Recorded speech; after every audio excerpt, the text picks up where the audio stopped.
Halo, halo. Kedengeran nggak? Tadi nge-lag ya? Kebentar. Udah kedengeran belum sekarang?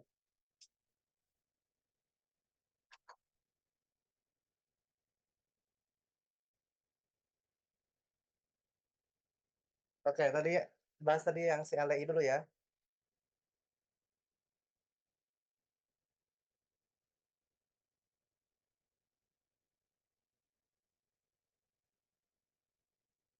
LDI.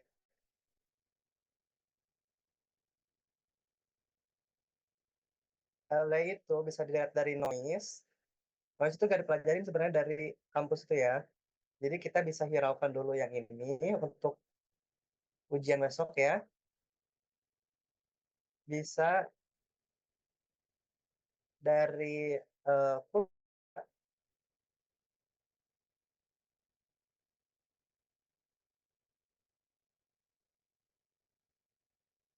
bisa dari blank, BLK ya. Nah, yang kurva itu tuh berarti yang pakai rumus S Y per X atau simpangan baku residual. S Y per X per slope tuh.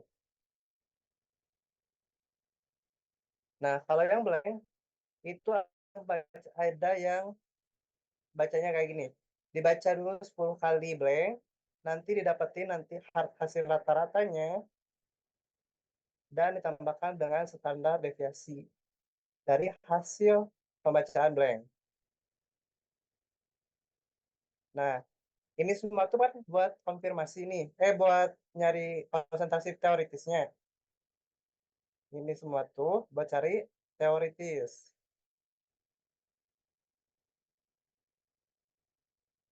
Teoritisnya berapa.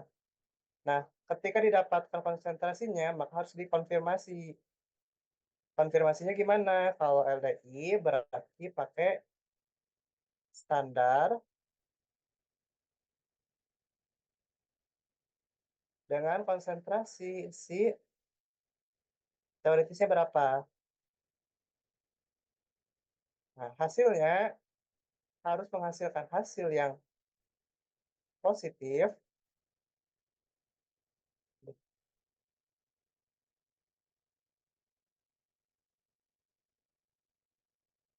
namun nggak boleh presisi dan akurasi atau tidak terkuantisasi. Oh ya, maaf ya. Gini nih, kalau misalnya dari si LDI itu, kan tadi ada bisa cari teoritisnya, konsentrasi teoritisnya, bisa dari noise, bisa dari kurva, atau dari blank. Nah, kalau noise itu nanti gak usah dipelajarin dulu deh mendingan. Karena itu bakal kompleks lagi sebenarnya. Dan materinya nggak masuk di SKS di Valmet ini. Kita fokusnya di kurva sama blank. Kalau kurva, gimana cara nyarinya?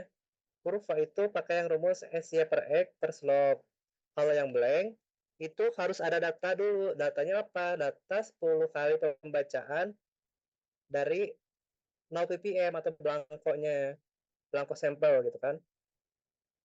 Nah, setelah itu nanti didapatkan konsentrasi teoritisnya dan perlu dikonfirmasi. Konfirmasinya gimana? Kalau misalnya si LDI itu dikonfirmasi menggunakan urutan standar yang sudah diketahui konsentrasi teoritisnya berapa, sesuai berapa ppm gitu kan. Dibaca sebanyak biasanya banyak 7 kali. Dengan hasil seluruhnya adalah responnya positif. Namun tidak presisi dan tidak akurasi kayak gitu kan. Nah, sekarang L L L itu sama mirip-mirip sama LOK kayak gini, sama perbedaannya cuma di ininya doang. Kalau LDI doang, kalau LDI itu 3 kali SY per X plus log. Nah, kalau pakai blank sama rata-rata tambah 3 kali SD. Kalau LOK ini 10 kali. Nih, LOK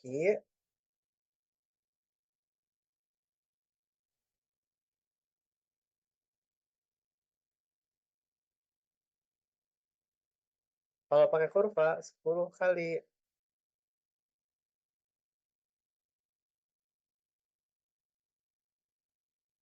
S-nya per X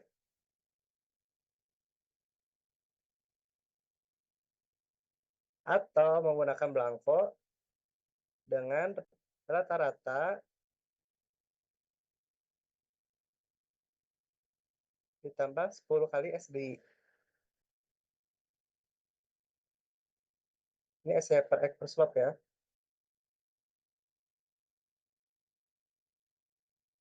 Nah, kayak gitu. Nah, kapan kita pakainya? Pakai yang kurva, pakai yang noise, pakai yang belangko, itu tergantung dari kebutuhannya.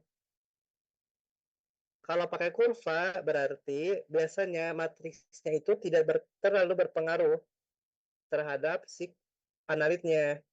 Sedangkan kalau misalnya pakai belangko, itu matriksnya sangat berpengaruh terhadap si analitnya. Makanya kurva biasanya yang 3 kali S per X itu adalah limit deteksi dari kurvanya. Kalau misalnya dari belangko itu limit deteksi dari si metodenya kayak gitu. Jadi bisa keduanya juga, tergantung kita pakainya kapan, maunya gitu kan, tujuannya gimana gitu. Gimana? Ada yang ditanya nggak dari yang si LDI Loki itu?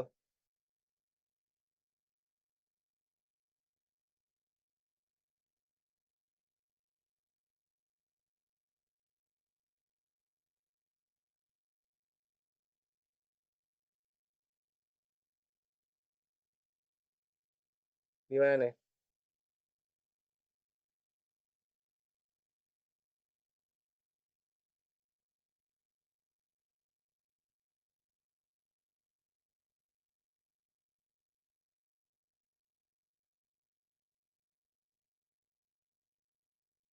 Paham nggak nih LDI Loki?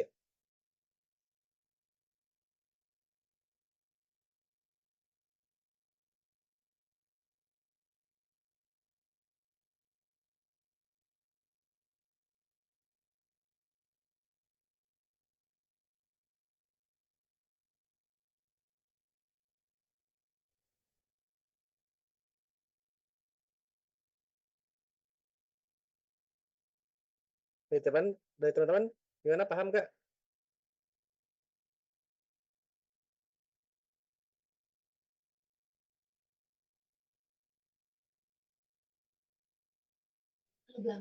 Apa berarti? Gimana? Iya, paham. Enggak nih. Mau nanya. Boleh tuh, nanya apa? Kalau misalnya yang pakai belangko itu berarti di tipe soalnya itu udah diketahui data belangko atau gimana ya, A? Terus kalau misalnya kurva itu kayak tipe soalnya gitu loh. Ditanya berupa seperti apa? Oke.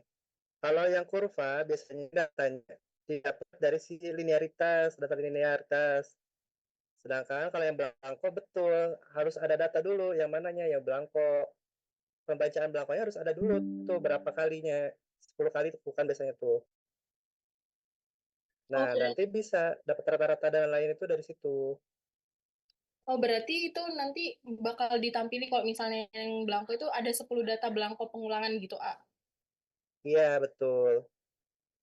Jadi pasti ada data ininya dulu, data belangkonya dulu. Berarti kan bisa kita kayak simpulkan kalau misalnya ada data belangko gitu 10 berarti kita perhitungan untuk LDI-nya pakai yang tipe yang belangko itu ya. A. Betul. Dan biasanya juga nih, kita ada di soalnya ada clue gitu loh. Pakai kurva atau pakai belangko kayak gitu. Oh, ada. A. Ya, coba nih ya. Ada soal yang angkatan A ada nih. Kayaknya ya. Mau sekalian bahas soal aja nih. Daripada Boleh, A, boleh. nih. Ini tuh ada ininya tuh, ada satu prosedurnya, linearitasnya, konfirmasinya gitu kan. Dan ada setiap ini tuh nomor ada pertanyaannya. Yang nomor satu tuh apa? Coba prosedurnya doang. Nah, apa ininya, clue-nya, ini nggak dikerjain gitu loh. Nomor satu tuh cuman ngasih clue gitu, cara kerjanya kayak gini. Ditimbang teliti 2 gram, 2,5 tuh si sampelnya kan. Terus dilarutkan asam, campur 10 mili, dipanaskan hot plate mendidih hingga digeser dan didinginkan, masukkan ke labu takar 25, kemudian ditepatkan sampai tanda tera, terus homogenkan hal tersebut disaring. Nah, hal tersebut terjadi diukur observasi dengan frame AAS kan, AAS observasi diukur kadar PB pada kesatuan miligram per kilogram. Nah, berarti miligram per kilogram itu apa satuannya? Sama aja kayak ppm kan. Nah, terus di sini harus dicari dulu, lihat nih clue-nya. Ada pengenceran nggak? Nggak ada. Berarti nggak ada faktor pengenceran, nggak ada EP-nya. Lanjut nih, nomor 2, uji linearitasnya. Ini ada data sekundernya kayak gini. Kalau linearitas dicari apanya coba?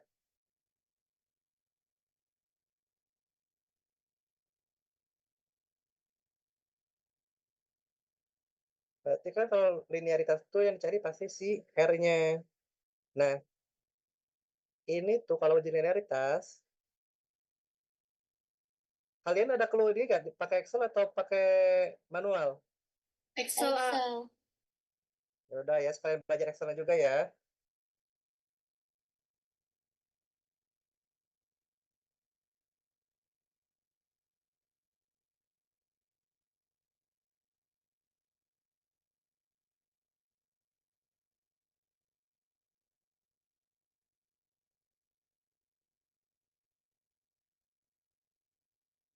Kalian tuh berarti kalau misalnya ujian pakai Excel, ini tuh pasti di ini Excel harus kosong, laptop kalian harus kosong juga. Nanti kalau nggak kalian dianggap remeh. Kayak ini kan, kayak kalibrasi. Nah, per parameter aja uji linearitas. Nih, uji linearitas datanya ada. Nah, kalau ini berarti kita harus cari rata-ratanya dulu. Rata-rata dari masing-masing konsentrasinya berapa. Terus udah gitu dicari si korelasinya. Coba nih, ulangan. Satu, dua, tiga.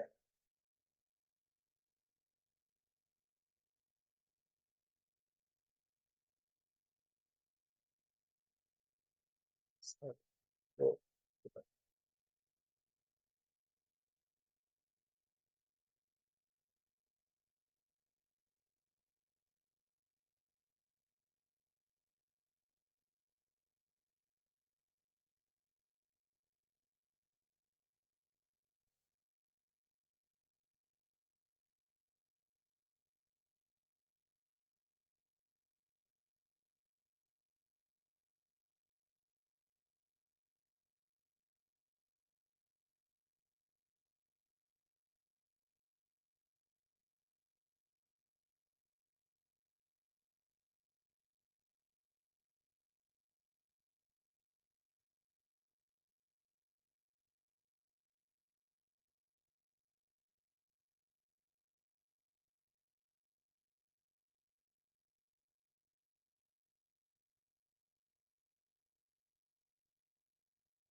Nah, dari sini pun harus cari dulu nih rata-ratanya masing-masing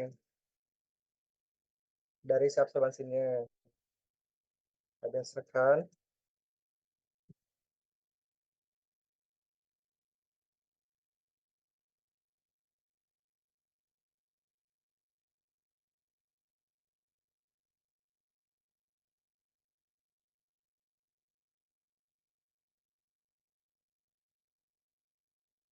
terus cari juga standar deviasinya buat lihat nih, ini presisi atau enggak.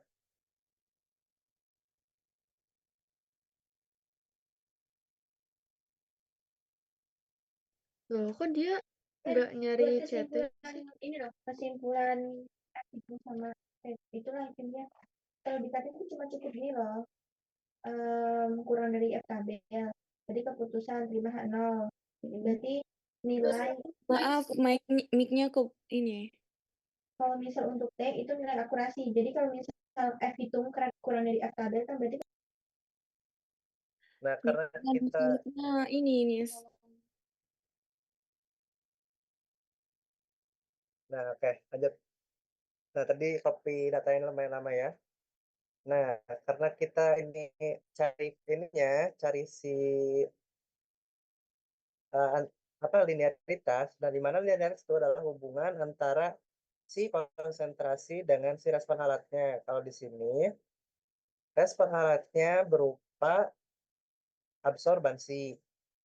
Nah, sedangkan konsentrasinya dalam miligram per liter. Nah,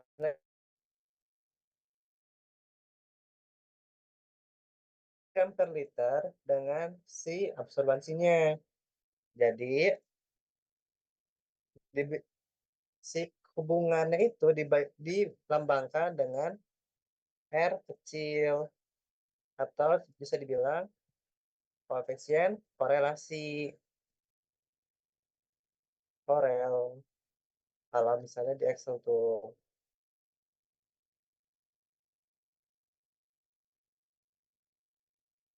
Korel apa konsentrasi yang ini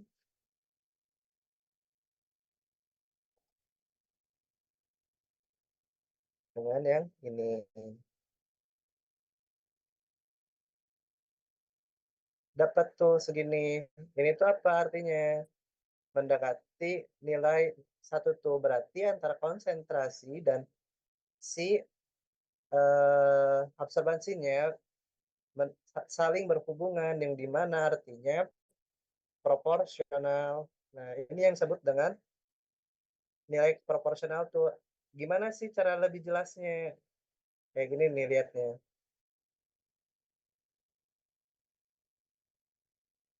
Pakai yang SketchUp. Ini.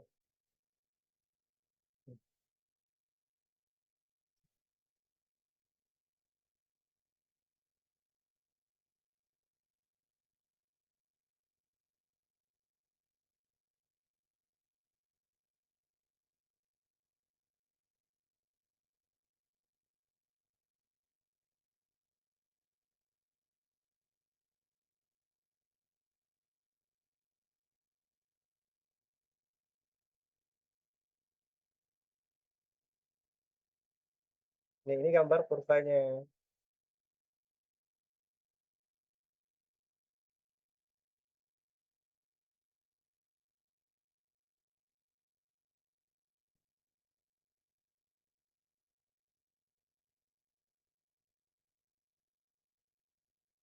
Oh, kebalik ya, konsentrasinya malah yang itu.